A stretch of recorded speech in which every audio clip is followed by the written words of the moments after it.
بسم اللہ الرحمن الرحیم۔ السلام علیکم ورحمۃ اللہ وبرکاتہ۔ ایلیا نامی ایک باغبان تھا۔ اس کے باغ میں یوحنا نامی چرواہے کی بکریاں بے خبری کی وجہ سے گھس آئی اور باغ کو خراب کر گئیں۔ یہ مقدمہ صبح حضرت داؤد علیہ السلام کے سامنے پیش ہوا۔ حضرت داؤد علیہ السلام نے باغ والے کے نقصان میں یوحنا کی بکریاں ایلیا کو دلوا دی۔ چونکہ نقصان کی قیمت بکریوں کی قیمت کے برابر تھی، اس لیے بطور ضمان بکریاں ایلیا کو دلوا دی۔ بعض مفسرین نے باغ کی بجائے کھیت کا ذکر کیا ہے۔ حضرت عبداللہ بن مسعود رضی اللہ تعالیٰ عنہ فرماتے ہیں کہ یہ کھیتی انگور کی تھی جس سے خوشے لٹک رہے تھے۔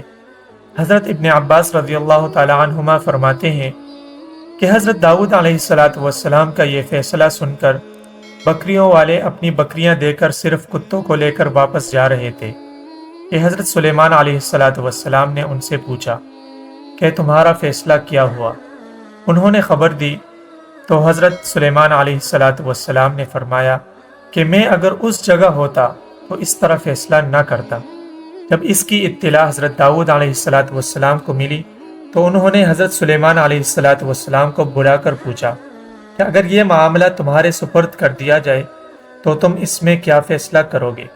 حضرت سلیمان علیہ السلام نے عرض کیا کہ میں باغباں کو بکریاں دے دوں گا کہ وہ ان بکریوں کے دودھ سے فائدہ اٹھائے اور ان سے بچے حاصل کر لے، اور یوحنا کو حکم دوں کہ وہ باغ کی آبیاری کریں۔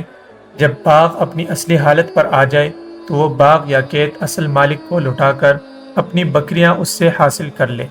اس پر حضرت داؤد علیہ السلام نے حضرت سلیمان علیہ السلام کا فیصلہ نافذ کر دیا۔ حضرت داؤد علیہ السلام نے ایک شرعی فیصلہ کیا تھا اور حضرت سلیمان علیہ السلام نے صلح کا طریقہ اختیار کیا تھا۔ ارشاد باری تعالیٰ ہے فَفَهَّمْنَاهَا سُلَيْمَانَ وَكُلًّا آتَيْنَا حُکْمًا وَعِلْمًا، جس کا ترجمہ یہ ہے پھر ہم نے فیصلہ کی آسان شکل حضرت سلیمان علیہ السلام کو سمجھا دی اور دونوں ہی کو فیصلہ کی صلاحیت اور علم عطا کیا تھا۔ اس قصے کا مقصد یہ ہے کہ حضرت ابراہیم علیہ السلام کی نسل میں ایسے برگزیدہ بادشاہ اور صاحب تخت و تاج پیدا ہوئے جو بادشاہ ہونے کے علاوہ خدا پرست بھی تھے اور لوگوں میں صحیح فیصلہ اور انصاف کیا کرتے تھے۔